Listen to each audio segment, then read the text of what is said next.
Hi, my name is Samantha Magliato, and I'm a first-year medical student at the University of Colorado. Today, I will be presenting our research investigating the association between post-concussion sleep problems and worse balance among youth athletes. I would like to acknowledge and thank the co-authors on this project. To start, we can define a concussion as a traumatic brain injury induced by biomechanical forces resulting in cognitive and motor deficits. Sleep disturbances following concussion are common and have been previously associated with greater symptom severity, longer symptom duration, and a prolonged recovery time. However, the impact of sleep problems on functional movement outcomes in youth athletes with concussion remains unexplored. Which leads us into our research question for this study. We asked, are self-reported sleep problems following concussion associated with postural stability and symptom severity in youth athletes? We hypothesized that post-concussion sleep problems would be associated with worse postural stability, increased symptom severity, and a longer symptom duration. We performed a retrospective chart review on 207 youth athletes who sustained and were evaluated for a concussion in 2019 by a primary care sports medicine physician at Children's Hospital, Colorado. Patients were stratified based on self-reported sleep problems following concussion, assessed with a yes or no question asked at the time of initial clinical visit. Outcome measures were obtained across the entire timeline of a patient's clinical care. Starting with the initial clinical visit, within 21 days post-injury, a postural stability assessment was conducted, as well as a health and behavior inventory looking at symptom severity. The HBI was also completed retrospectively within the first 24 hours of injury. We then tracked these patients over time until they were cleared to return to sport. Based on this, we could get measures of symptom duration, or the number of days post-injury until the patient reported a return to their baseline level. Persistent post-concussion symptoms were defined as a symptom duration greater than 28 days. The postural stability assessment included MBES, or Modified Balance Error Scoring System, looking at static postural control, as well as tandem gait, which looks at dynamic postural stability. These were administered by an athletic trainer during a patient's clinical exam as part of standard of care, and therefore real-time outcome measures were obtained without using instrumentation. The MBES uses 3 different stances: double stance, as pictured here, single stance, and tandem stance. For each, we instruct patients to place their hands on their hips, close their eyes, and hold the position for 20 seconds.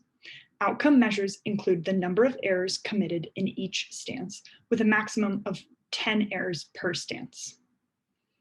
Tandem gait is completed under 2 different conditions: single task and dual task. For each, 3 trials are completed. We have patients walk heel to toe as fast as they can along a 3-meter strip of tape, reach the end, make an 180-degree turn, and return to the initial starting position. Based on this, we can calculate the total time of completion for both single and dual task. For dual task, patients must also simultaneously complete a cognitive task. And with this, we can get a measure of cognitive accuracy, defined as the number of correct responses over the total number of responses.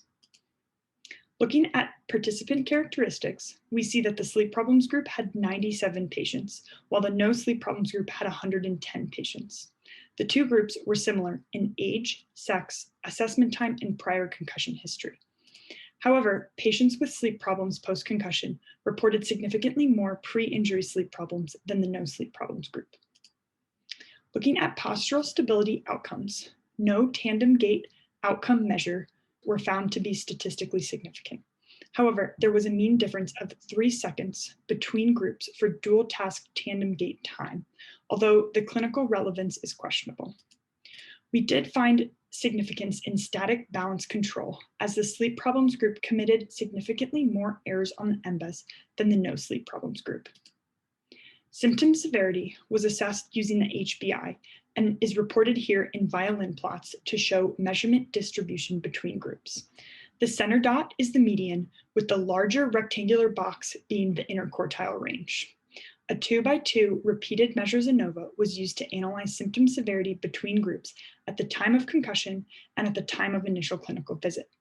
Based on a Bonferroni correction, we used an adjusted significance level of 0.025. We can see here that at the time of concussion, there were no differences between the groups. However, looking at the initial clinical visit, the sleep problems group had a significantly higher HBI score than the no sleep problems group.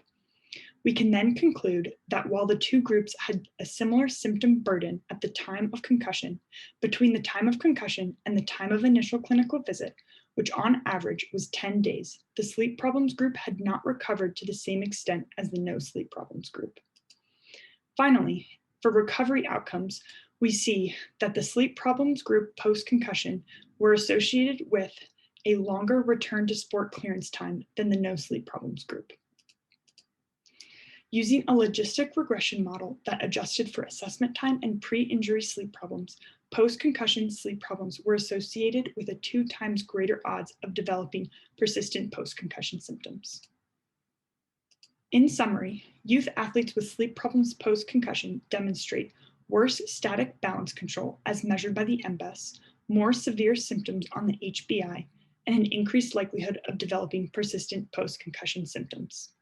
In future studies, we would like to implement a more robust sleep questionnaire to gain more insight into sleep problems post-concussion. Associations among sleep, postural stability, and persistent post-concussion symptoms may be clinically useful. By identifying and treating sleep problems early in recovery, we may be able to improve outcomes and individualize patient care following concussions. These are my references.